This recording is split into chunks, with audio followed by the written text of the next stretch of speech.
Welcome back to the deep dive on Inspirobytes. Now, we know you usually tune in for maybe some deep dives into legal stuff or perhaps getting under the skin of song lyrics. Yeah, the philosophy behind the music. Exactly. But today, we're doing something a bit different, kicking off a whole new series, actually. We're going to be digging into the stories, the themes, the real meat of some absolutely epic anime. It's a great move, I think. Because whether you're looking at, legal arguments or the rules of a fictional world, the core is kind of the same, isn't it? How so? Well, it's always about structure, right, and motive, what drives people, what are the consequences, how do things escalate. It's all psychology, really. That's a perfect setup. So for our first deep dive in this new series, we're tackling, well, a moment that I think blew a lot of people away. The point where you realized, okay, the rules are different here.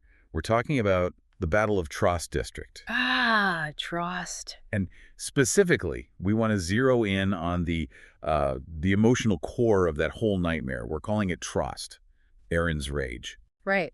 And look, we assume you've seen this, you know what happens, you felt the shock. Our goal today isn't just to walk through the plot again. No, definitely not. We want to get into the how and the why. How did Eren Yeager's foundational trauma, that horror from the start, how did that immediately fuel this chaotic, world-changing force? Why was that first victory built on something so, well, monstrous? And what did it tell us about where Eren was headed, the darker path? Yeah, exactly. And hey, before we dive deeper, if this kind of deep narrative breakdown is your thing, please do hit that like button, maybe subscribe to Inspirobytes. It really helps us carve out the time for this stuff. It does. Also, quick note on pronunciation. I'm going to go with Trost. Rhyming with toast, but, with an R, Trost. Apologies in advance to everyone if that's totally wrong. We'll roll with it. Wait, let's get into it. Where does this all start? The source of the rage. Okay, so the timeline. We're 5 years after the fall of Wall Maria. That was back in 845. We catch up with Eren again in 847 when he joins the military. But here's the thing. Emotionally, he's already formed. He's not there to learn or grow, really. No, he's there with a purpose. He's there to get revenge. Yeah. Driven by this, singular, white-hot rage that was forged the day Shiganshina fell. Yeah, the writers make that crystal clear. His character arc doesn't really begin with training.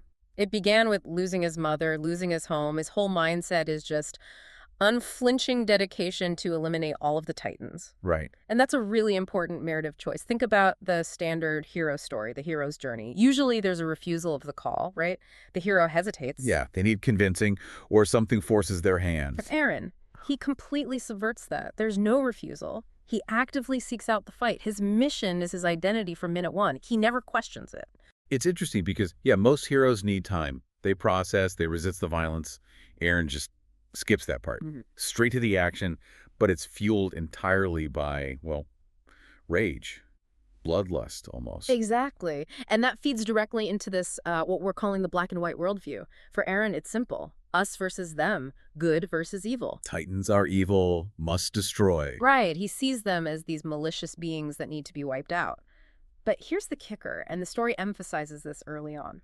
The Titans, initially at least, they're shown as wholly mindless. They aren't capable of malice or benevolence. They're like a force of nature, a plague. Not a thinking enemy with a strategy. Not at first, no. So Eren is basically imposing this moral structure, this idea of fighting evil, onto something that's essentially non-moral. It's like getting angry at a hurricane. But wait. Isn't that kind of necessary for a soldier? Don't you have to dehumanize the enemy, or in this case, detitanize the enemy, to fight effectively? Is Eren just being a good soldier, or is this really a character flaw? Well, that's the tricky part. It starts maybe as a necessary coping mechanism. You need that fire to survive. But the story shows us, pretty clearly, I think, that it is a fundamental flaw in his thinking. How so? Because this need to simplify everything, to see things in stark black and white, it completely messes up his ability to find real solutions later on. When reality turns out to be way more complex, when he learns the Titans aren't just mindless monsters, his entire worldview crumbles. That rage is a powerful engine, yeah, but it's a terrible compass. And that intensity, that absolute stance, it connects directly to the foreshadowing, right?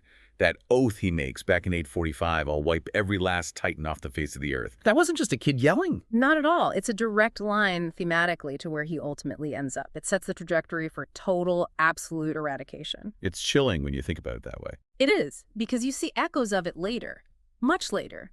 Think about the season 1 finale, episode 25, him fighting the female Titan. Depending on the translation, he screams something like, "I'll destroy the entire world," or "I'm going to destroy the whole world." Wow, yeah. That line, some people see it as absolutely crucial foreshadowing. It's the same all-consuming rage we see established in Trost, just scaled up. The target expands from Titans to, well, everything beyond the walls. But the intensity, the need for absolute erasure, that never changes. Trost is just the first big test case for that horrifying principle. So his goal was always total destruction, even when he barely knew anything about the world. Okay, so let's talk about the setup for Trost itself, the training arc. The anime putting that whole 3 years of training before Trost, that was deliberate. Oh, absolutely. Genius move for building tension.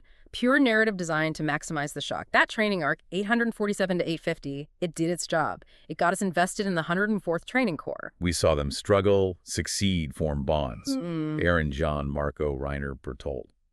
You start to care about these kids. You see them master the 3DMG, the maneuver gear, that cool gas-powered system, humanity's only edge. It represents hope, technology, maybe a chance. They build confidence, they graduate. They have plans, some aiming for the Survey Corps out beyond the walls. Others, like Jean, thinking about the military police, safety inside. And that atmosphere right before Trost hits is so important. Humanity had sort of settled back down. 5 years the wall held. They're rebuilding. Things felt like they were maybe, just maybe, looking up. A false dawn. Completely. And then bam, colossal Titan gate shattered again. That fragile hope, gone. Instantly. The training gave them skills, sure, but zero preparation for the immediate horror of Trost. The contrast makes the impact brutal. We saw them smile first. In Trost, it's like a sledgehammer. It's the first real taste of the Titan threat for these recruits. And it just obliterates their confidence, their resolve, instantly. Yeah, the shock factor is dialed up to 11, and it pounds home 2 core themes right away. 1, nobody is safe. Absolutely nobody. Not even the protagonist, as we find out. Exactly. And 2, things can always get worse. It establishes this feeling of defiance, narrative defiance. What do you mean by that? I mean, the story forces you, the viewer, to watch these cadets get just slaughtered in front of your eyes. And it doesn't shy away from the horror.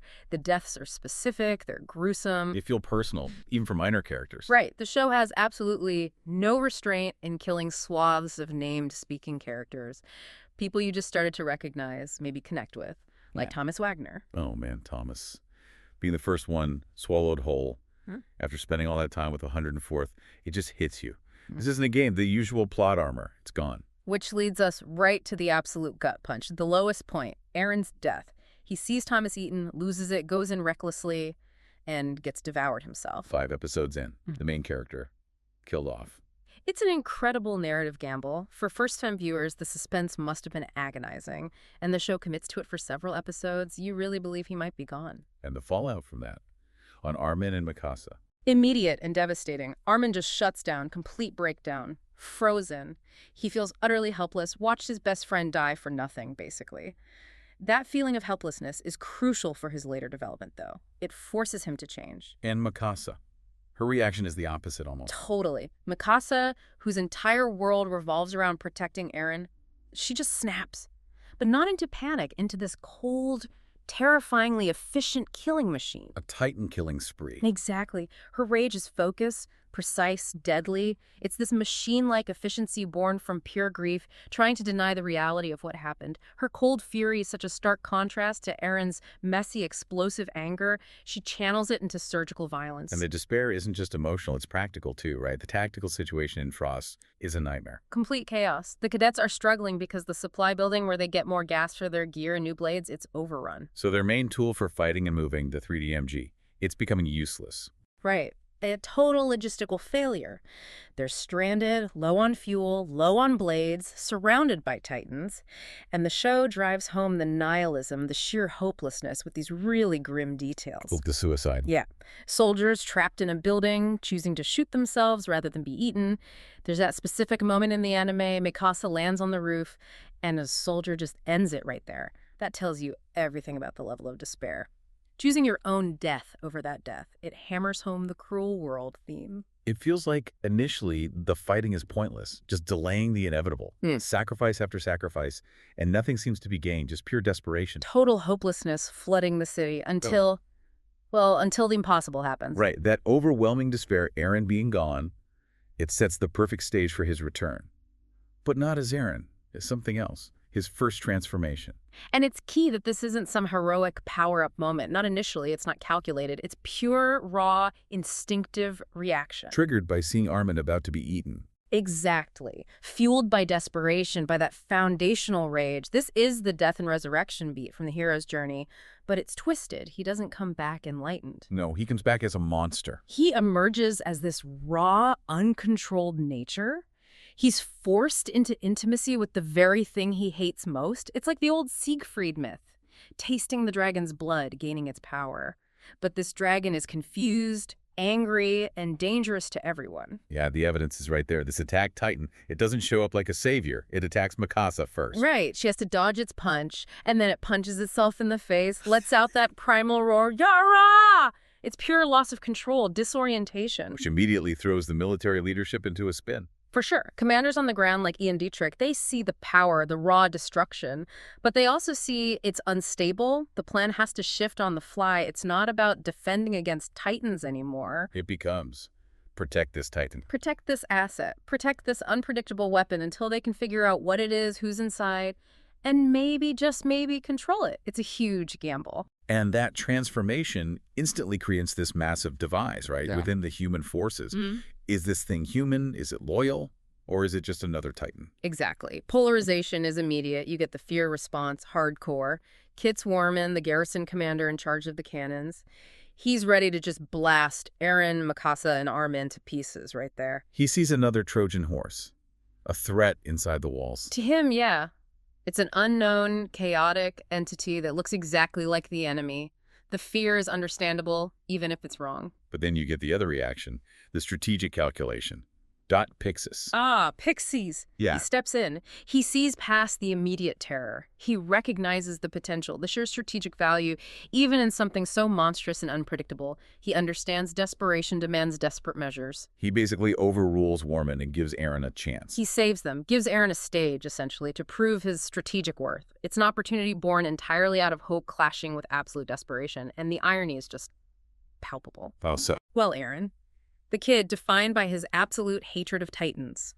Now he's being accused of being one, targeted by human cannons. His rage literally manifested as the thing he swore to destroy.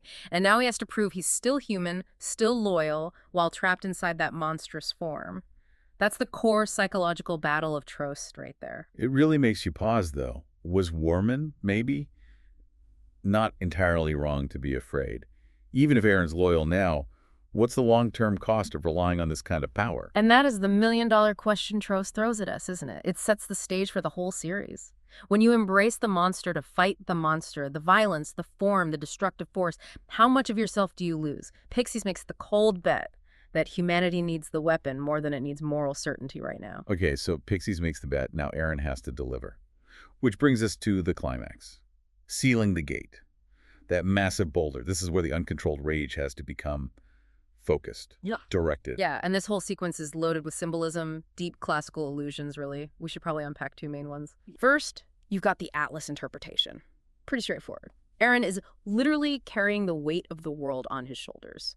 That boulder, it's not just rock. It represents everyone's hopes, their expectations, the survival of humanity resting on this one kid's ability to control this monstrous power. He's carrying their collective trauma. Right, the weight of expectation. What's the second one? The Sisyphus interpretation, which, given the show's overall tone, feels maybe even more fitting. Sisyphus, the guy rolling the boulder uphill forever. Exactly, condemned to push it up, only for it to roll back down. An endless, futile struggle. That's basically been humanity's fight against the Titans for 100 years, right? Despair, retreat, temporary gains lost again, pointless sacrifice. So how does Eren fit in? For a century, humanity was Sisyphus. But Eren, by actually succeeding, by finalizing the boulder's position, sealing the hole, he breaks that cycle. He ends the futility. It's humanity's first real, concrete victory.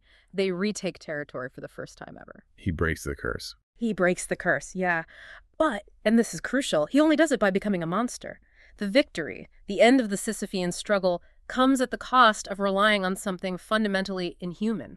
It changes the game, but it changes humanity's game, too. And the human cost, the emotional toll of this plan, is driven home hard by Pixies and by Rico Brzezinski. Oh, absolutely. Pixis' speech. It's famous, but it's incredibly cynical when you break it down. How he pardons deserters, But then basically admits the previous operation, after Walmaria fell, was just the government culling the population, getting rid of the unemployed, easing the food shortage. It's brutal honesty. Pixies knows the system is cruel, but he uses that cruelty. He tells the remaining soldiers, die where you stand.